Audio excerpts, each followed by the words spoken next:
Okay, so today I'm going to make some asparagus and onion Alfredo pasta. And my personal preference is the spaghetti, so that's what we're going to do today.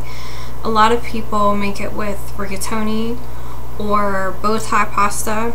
You can also make it with tortellini with stuff with cheese or whatever spices like herbs and garlic. So what I would do first is turn my oven on and get some water in my pan. I'm going to lower the camera so you can see the cutting board, and when you do, you can see how big my pan is. Normally, I cook with a smaller pan when I'm just cooking for myself, but for purposes of the video, I'll show you the bigger pot. That way you can measure out more spaghetti or more pasta, cook it for your family instead of just cooking it for lonely on me. And I haven't run this through the coffee pot, it's just for measuring purposes. I know a lot of people tend to already have their measures of water, like so many cups of water to so much pasta. I normally just try to wing it. It gives the pasta a little bit more time to boil.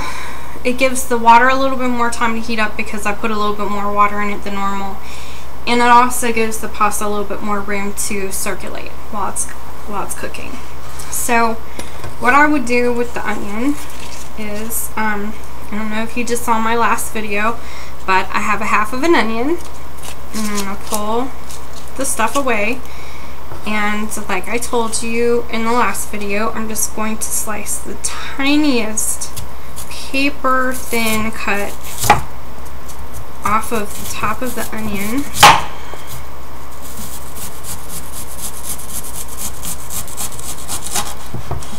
Set that aside because I won't be using that. It's because it got a little air to it. And it just keeps your dish fresh. And then the roots right here where I pulled the skin back, I'm just going to chop it right off. So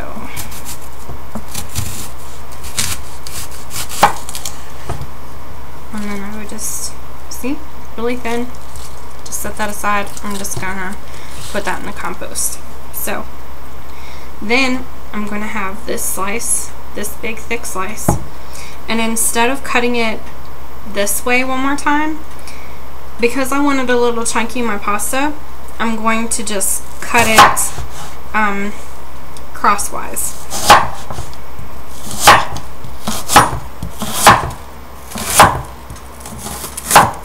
Now once I've done that, it gives, you can see it kind of falls apart a little bit like that. It's still a little too chunky for me, so I'm going to try to get it all together. And then I don't normally go like this while I'm chopping it. I really puts a risk for my fingers, I just feel, so I just turn the onion, just grab it and kind of twist it, and then go a little bit smaller than your first cut the other way. That way it gets a little bit less choppy and thick, and sometimes the ends right here will still be a little chunky, so I just slide those out on both sides and just cut it one more time.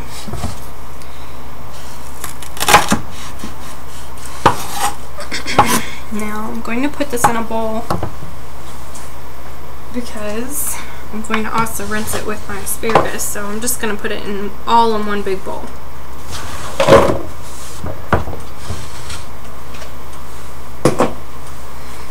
Now with the asparagus, when I chopped it, I try to keep the bottom rubber bands on because it's going to help me control the asparagus a little bit better when I'm using the knife to chop it up.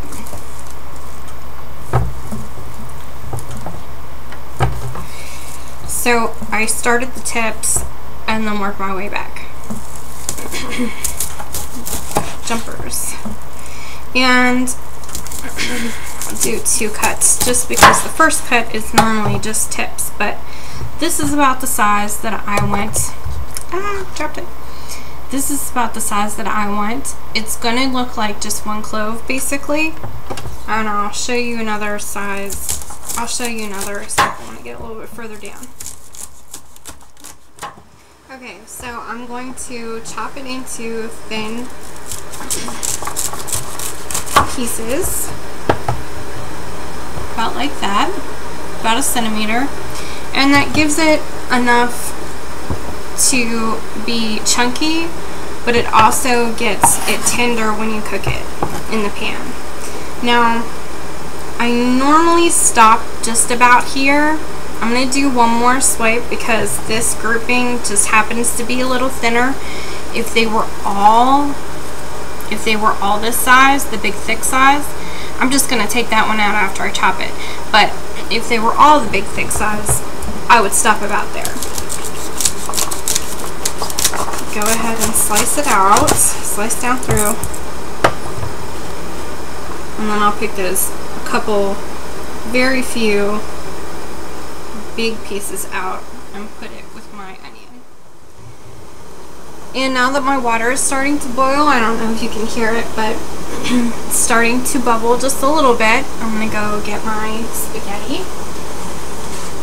And like I said, a lot of other people, they like it with the shorter pasta. I just happen to like the spaghetti. It suits my needs a little bit better, and it just gives it a different texture. Now, because I am just doing this for myself,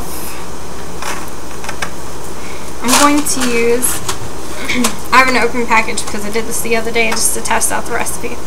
I'm going to use about as much as the end of my thumb, just for me, because, and this is it's laid out. When I put it in the pot, I'm just going to spread it out a little bit. I know that if you're making this for your family, you're probably going to use this whole box. I, on the other hand, it's just me today, so if I were making it for 2 or 3, I would make half of this box. If I were making it for a whole family of maybe 6, or if you wanted some leftovers, just do the whole box instead of half. And I'm going to put the asparagus that's left over into the bowl with my onions. Seems like you're going to have more asparagus than onions, obviously, chunk-wise, but that's how I like it. If you are making it for your family, this is probably the amount that you would use for the entire family portion. I'm trying to break this up a little bit. See, that's what it is. Okay, so now that I rinsed my asparagus and onions, they just gave me enough time to keep the water boiling just a little bit so the pasta will start to soften up. This is the end result. I did have it in this bowl, but I'm going to use this for sauce. So you have the water in here with the asparagus and onions, pour it through, make sure this is kind of dry, and set it aside. Now, I know I have this on high. I'm going to turn it down to just a little less than high, but then I'm going to move over and turn my other burner on side by side to about 5, just to keep it the pasta boiling when I switch it over. And then I'm going to take my skillet off. I just had the skillet there just for prep, but I'm going to take the skillet off. That's what I'm going to put the asparagus and onions in, but I have to have the burner to start warming up. So while we're doing that, while the burner's warming up, I'm going to take my pasta sauce, and this is the recipe that I use. I'm using the Bertolli Alfredo sauce. I've used most of this jar, but this is the exact amount that I would use when I'm making this. This is exactly the amount that I used the last time, and it turned out perfectly. It's only got maybe maybe this much in it. It's just a little bit at the bottom. That's just because I'm making this just for myself. If you were making it for a whole family, if you were making like half a box of spaghetti, then you would make half, you would take half of this jar. You spread it out a little bit, and then you take some Dijon mustard. I like the Chardonnay from French's. It's kind of new. It has a really good taste. It's got spice, but it's not really too overpowering. And I squeeze enough into the bowl to just basically go around the inside edge once. So just enough. I'll show you in a second. Just a tiny bit. And then a little tiny dab of lime. You can use lemon also. It just gives the sauce an extra little kick. And just once, just like you would do with the mustard. Okay. And then you mix it up a little bit.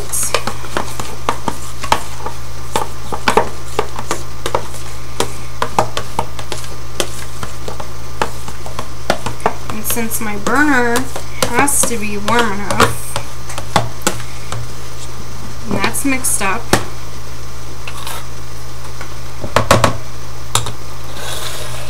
going to switch my pasta that is still going to be cooking on the other burner over to a smaller burner, so that way I can get my asparagus and onions started. So I'm just going to pour the whole thing into the pan.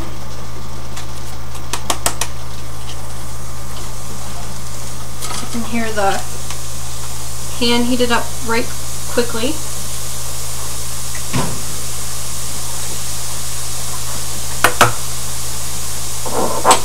Some salt and pepper, just a tiny bit of salt, like the lightest bit that you could possibly put on. Just, that's it. And then I kind of coat the top a little bit with pepper, just evenly, just to give it a nice little peppery spice. It's not going to be hot, it's just going to be a nice smooth hot. And then I actually put a tiny bit of lime in it just to get the asparagus to steam just a little bit more. But I normally stir it out and then let it sit just like that for maybe 2 or 3 minutes. That way the pasta is still cooking on a littler burner, and the asparagus is going to get a little bit browner or done. And then I'm going to put a cup of water in it and steam it. It's going to get the lime juice cooked away a little bit, and then I'll just put that cup of water in there. Okay, so for the last minute or two of the asparagus steaming out, I just wanted to review real quick that when I turn the camera off, I let it steam down, steam the lime juice down till it's almost gone, and then I put about a cup of water in the asparagus and onion mix. What I normally do is steam that down until the water is almost gone. It takes about 5 minutes on the setting on the stove that I have. That does give the pasta a little bit more time to cook while it's on the littler burner. And go ahead and turn the pasta burner off. I just wanted to recap real quick with you. While I'm waiting for the pasta and the asparagus mix, I normally I will rinse my cutting board off and put it up because I won't need it anymore. I'll make sure that I get all of the raw vegetables out of the strainer or the drainer, whatever you call it. And I clean my knife, make sure that they go back in the proper place. That way it's a quick cleanup while you're still waiting on your food to go ahead and finish out cooking. You don't don't want to let your pan go dry, but it does end up getting almost dry. So when it comes to this point, I just turn the pan off, the skillet off.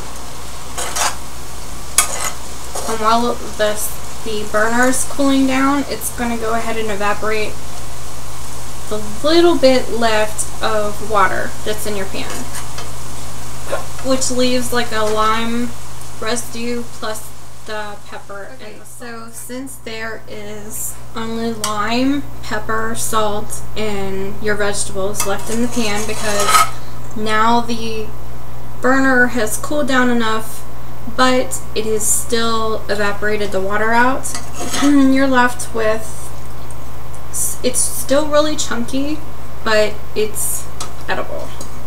I know asparagus can be tough at times. Sometimes you just have to know how long to cook it. And then if you cook it too long, it could get mushy, which is icky. So I didn't put the pasta in the sauce yet. I wanted to show you. I strained it out. I have about that much in the that I cooked. And then I'm just going to pour it out into my sauce, and this is where your little spoon comes back in. Tilt the camera down.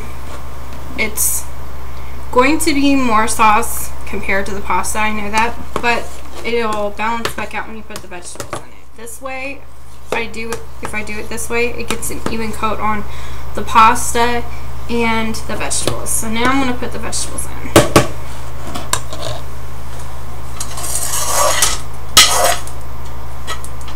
Before I even pick up my pan, I try to scoop it over to one side. It doesn't have to be a huge pile. It's just easier to pick up and balance. And then drop it in.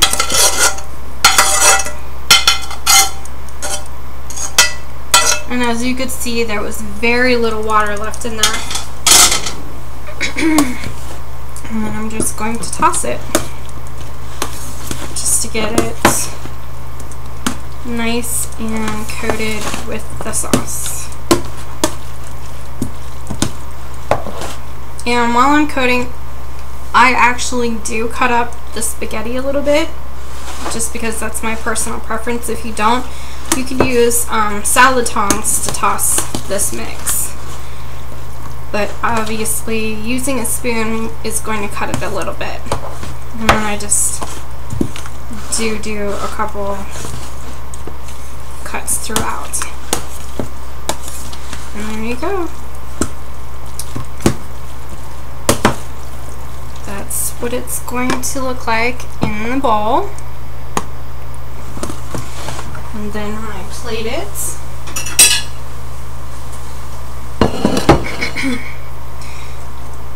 I'm going to eat it with the fork, but I'm also going to use the fork to help me get it out of the bowl without making such a big mess.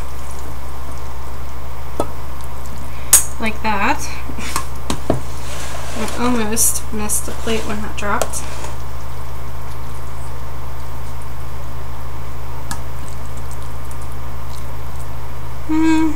Just use a little bit more.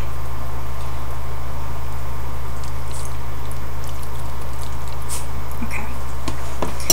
So if you plate it to 2/3 of your plate, and then normally what I would do is take a piece of bread and triangle the bread and then put the 4 triangles here, just for show, and it helps you push your pasta around. And that's it. That is Alfredo asparagus onion pasta.